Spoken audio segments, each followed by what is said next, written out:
use their information about ecology to help them manage their farms? Okay. So most farmers use honeybees help for pollination. Most of it is like if you pick vegetable crops. Vegetable crops, certain crops are more important for pollination than others. In Simpson, we don't necessarily need bees as much for pollination on those crops as we do vegetable crops, like tomatoes, squash, cucumbers. A lot of the vegetable crops require pollination from honeybees.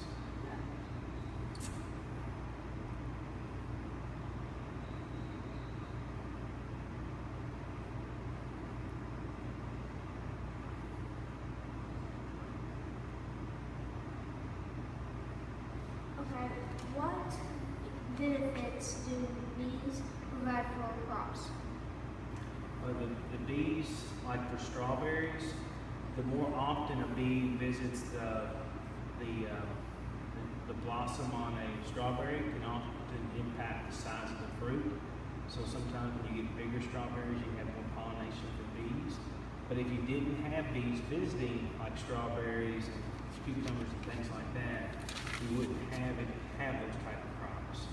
So that's why it's so important for bees is for pollination. Okay.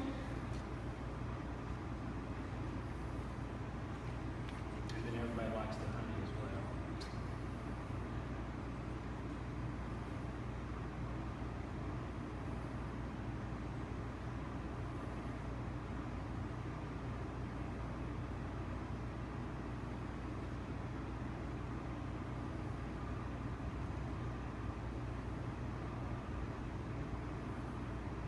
Okay. If you didn't raise bees, would bees still come to your farm? Yes, they would still come to our farm. There's probably some natural beehives that are in the woods. A lot of times they'll come in from the wooded area around. Sometimes they'll come in from neighbors. So they often come from a lot of different spots. So there's other beehives that are natural beehives that come in. Okay.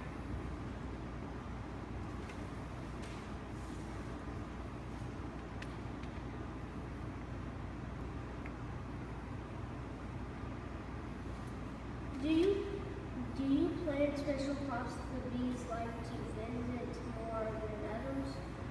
Well, for me on my farm, I do. We raise the pumpkins, and they really like coming and seeing the pumpkins.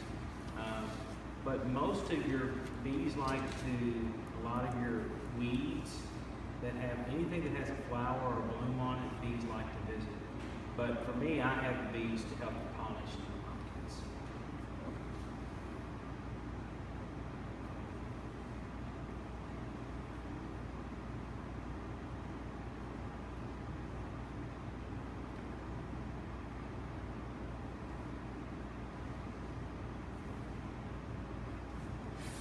Do bees have any natural enemies? They do. They've got, there's something called varroa mite. A varroa mite it's a real small insect. It's a mite, so it's really, really small. And they often attack the bees while they're in the larva stage in the beehive. And they sometimes will feed on the bee in that small stage and sometimes clip its wings and hurt the bees. So that's one.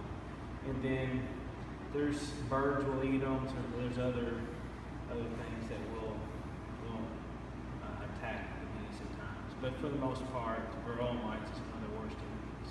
Okay. What about harmful insects? What about harmful insects? Are there harmful insects that attack bees? Crops. Crops, I mean. That attack crops? Are there harmful insects that attack crops? Yeah, there's a lot of different insects that attack crops. You've got worms and beetles. Worms and beetles will attack crops. And a lot of times that's why when farmers often have to spray their crops for the bad insects,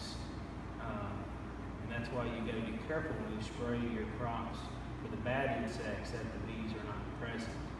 So whenever we spray for insects, we got to make sure the bees are not out pollinating the crops. Okay.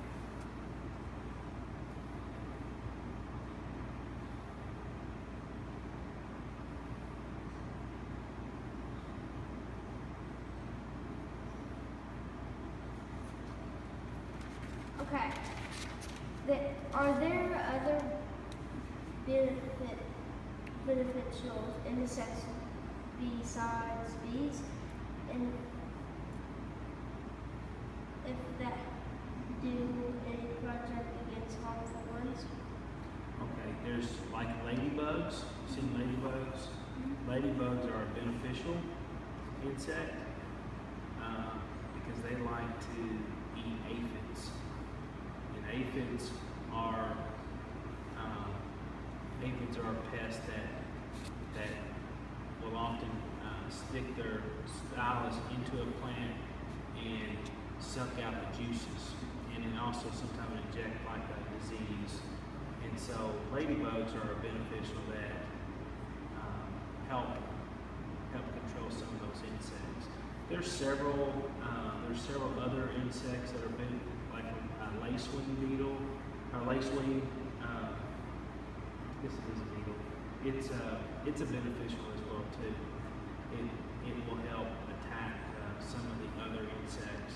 There's like a stinging wasp that will actually attack some worms. So there's a lot of different beneficial insects out there. And so as long as your beneficial population is high, you don't have to spray as much for the non or for the harmful insects. Okay. If there anything else that is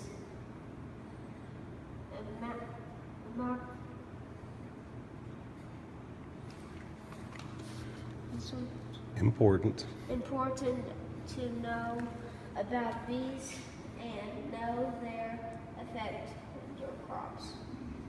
One of the most important things to know about bees, especially for kids in your class, is that to know that bees do not want to attack people.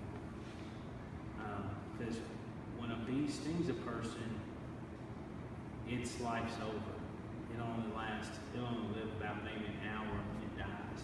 So bees really don't want to attack people. And so if you see a bee, you don't necessarily want to try to spray it or kill it.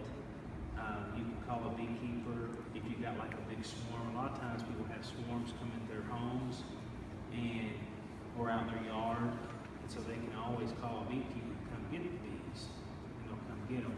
And you don't want to try to spray them and kill them. You want to just try to remove them if you possibly can. And so it's not only just because I raise bees, they may go to my neighbors and help pollinate their crops too. So just like bees may come onto my farm, my bees often leave and go to other people's farms too to help pollinate their crops and their flowers and everything else. Okay. Okay? I have a question. What's the greatest factor affecting bees' population today? And how big a factor is that? Well, there's a lot of different things that are going on. A lot of it is there's the varroa mite is by far the worst, the biggest thing attacking bees. You hear a lot about colony collapse disorder. A lot of that is caused by varroa mites, and so some of it is just management of hives. There's another disease that they've discovered that's attacking bees as well. So there's some disease pathogens that can attack bees as well too. And some of it is just people's lack of knowledge of how to treat bees when they find bees. Like swarms. Swarms are a natural way for bees to repopulate, and a lot of people don't know what to do with them. And so a lot of homeowners that are unaware will spray them and kill them instead of trying to find another place for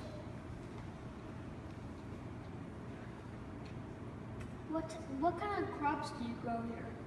We've got corn and soybeans, wheat, and then of course the pumpkins and gourds, squash. Those are the main ones. Is that it? Okay, thank you very much. You're sure welcome. Very good information.